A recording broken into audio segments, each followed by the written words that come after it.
Now, transgender athletes may have to compete with their biological sex under Tories' proposed shake-up of the Equality Act, according to Kemi Badenoch. Now, to discuss this, I'm pleased to say we're joined by author and director of Sex Matters, Helen Joyce. Helen, thank you for coming on the show. Now, Kemi Badenoch is seeking to clarify the details of the Equality Act. Can you explain to people what precisely it is that Kemi Badenoch is proposing here? Sure. So the Equality Act is a wrap-up of over 100 different laws and pieces of precedent-setting court cases, and it includes all the anti-discrimination laws, basically, in one big portmanteau. And there are 9 protected characteristics, of which one is sex. And that rolls in the Sex Discrimination Act, which is nearly 50 years old this year. And of course, at the time, what people meant by sex was sex, male and female. But in between that and the 2010 Equality Act, the Gender Recognition Act was passed, and that gave some people the right to go through a medicalised, supervised process and get a birth cert at the end of it that said the falsified sex for some legal purposes. And it just isn't clear whether the Equality Act is one of those legal purposes or not. In other words, whether when you're doing anti-discrimination law and equality law, you have to count a man with a piece of paper from the government saying he's a woman as a woman and vice versa, or do you count them as their actual sex? And this is definitely a muddle, and it's come to court several times in various ways in the intervening years, and it's actually heading to the Supreme Court later this year in a big case taken by a grassroots group in Scotland called For Women Scotland. So there's no question that it is a muddle.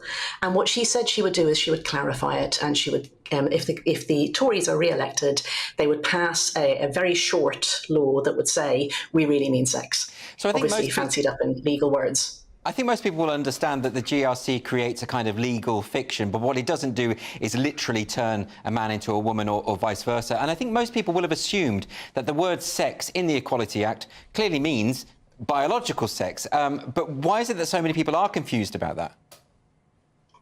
I mean, lawyers are confused because lawyers seem to think that words make reality, and the Gender Recognition Act has this line in it that says for all purposes. And now, obviously, they mean for all legal purposes, and that's been clarified since. But lawyers seem to think that really there was some way in which a piece of paper could change sex. I don't mean all lawyers. I mean, they're not very sensible ones. But on top of that, there's just been a really concerted lobbying effort to suggest that when people get a piece of paper saying that their sex has changed, their sex actually has changed. And beyond that, to say that when people just claim their sex has changed, it actually has. So if you listen to the trans lobby, they'll tell you that it's just mere gender self-identification that changes people's sex, that as soon as a man just says in some magical act of transubstantiation, I am a woman now, he must count as a woman, and that those of us who think otherwise are bigoted. So perhaps you can explain why this matters so much. Why is it the case that we need this clarification? Well, unclear law is bad law, and this is the law that not only governs all anti-discrimination and equality law, but it also is the law that has some exceptions written into it for when you are allowed to discriminate. Because, for example, schools can discriminate on the basis of age. They couldn't operate otherwise. And there's very ordinary sex discrimination that happens all the time around us whenever you have a single-sex service. So every time you put up the male and female signs outside toilets, you're committing sex discrimination, but it's lawful sex discrimination because it's needed. It's just a part of operating an ordinary life. And if you aren't able to say accurately what sex means, then it's not clear when you can do that sort of lawful and ordinary sex discrimination either. And you need to do it if you want to have a single-sex service, not just toilets and changing rooms, but also rape crisis centres, domestic violence shelters. Sport is actually dealt with through a different mechanism within the Equality Act, but also single-sex sports. And all of these things matter very much for women. And in the last few years, anyone trying to run these things, which have been, very ordinary things for everybody to have for a long time, have become afraid they're going to get sued. They're going to get sued by some man who wants to go into the ladies.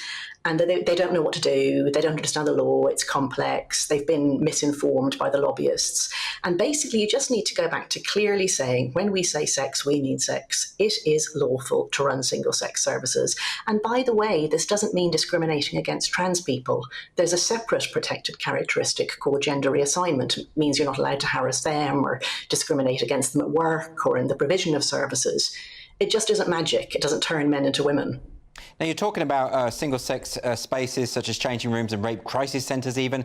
This is obviously the stakes are very, very high. So why is it that the former Tory MP Dehanna Davidson appeared on Newsnight to say that this was just a manufactured culture war by the Tories. Why is it that Alistair Campbell is tweeting out saying that none of this really matters? I mean, you can tell a lot by people when they say what doesn't matter and what's fringe and what's a distraction in politics. It always means that something else is centred and something else is important. And it doesn't take very long to think that women can't live safely and comfortably in public life if there aren't reliable single-sex services. And it doesn't take very long to think that women who are in dire situations, women who need rape crisis centres, or God forbid, women who've had to go to jail, need single-sex provision. So somebody who says that that's not important or a distraction, I want to ask them, what do you think is important? And what do you think is a distraction from? Because all I can think of is that you think that men are important, or that not listening to women is important, or that women's voices are a distraction. I don't think very well of anyone who just brushes away these issues to do with vulnerable women, the neediest women, the women who can't just buy their way out of difficult situations like middle-class women can and professional women can, and just writes it off as a distraction. I suppose all I can think is that they're misinterpreting the situation, and they think that what Kemi Badenoch is asking for is some kind of a curbing of the rights of trans-identified individuals. You really have to try in a very motivated way to hear what she said as meaning that. But I agree with you. I think there are people who are that motivated. What you're watching is the end result of a very long and very, very determined disinformation campaign. People who say that as soon as you say something like, look, male and female are really fixed categories and they are meaningful, they think you mean women must stay in the home, or women must be feminine, or all men are rapists. These are the things I hear all the time. I mean, I sometimes feel that when I'm moving and I'm speaking, my lips are moving and the words are coming out, but people are hearing something completely different. It's gone through some weird garbling machine, and out the other end is spewing nonsense. But yeah, I think it has to be that there's just been an awful lot of lies told by lobbyists for quite a long time. But thankfully, all of the arguments that you've made are very, very clearly outlined, firstly in your brilliant book, Trans, When Ideology Meets Reality, but also on the Sex Matters website. All of the details are there, aren't they? Yeah, I mean, politicians are busy people, and they do, unfortunately, still think that the organisations that used to do such good work for gay rights, like Stonewall, are still reliable. So, they're always trying to find out in 3 minutes or less what to say about some issue. And Stonewall tells you that this is a dog whistle, that it's coded attack on trans people, that it's the, gay rights 2.0 is what it is to have gender self-ID, and that those of us who oppose it are like, the Section 28 lot or something, and then you're on to the next topic. So yeah, politicians can really easily fall for the fact that these organisations were once very reliable and now they aren't. And can I finally ask you, Helen, in the wake of the Cass review, a lot of people have had their eyes opened as to the extent of the problem here and why the recognition of biological sex is so important for basic human rights. But it hasn't necessarily caught on in countries like Canada. It's struggling over there in America. Do you think that there will be a sea change that has originated here in the UK? Yeah, we're definitely ahead of the rest of the world on this. But of course, in some places, we're still going backwards. I mean, we're seeing moves in Wales and Scotland, for example, really in the opposite direction. And it just takes an awfully long time. Like this has been 30 years and more in the making, this particular bit of nonsense. And I'm afraid it could take really a long time to fight it back again.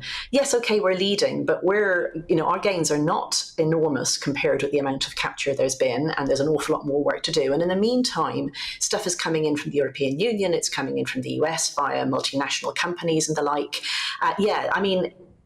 I think sea change is too optimistic, I'm afraid. I think we could be doing this really until retirement, yourself and myself, Andrew.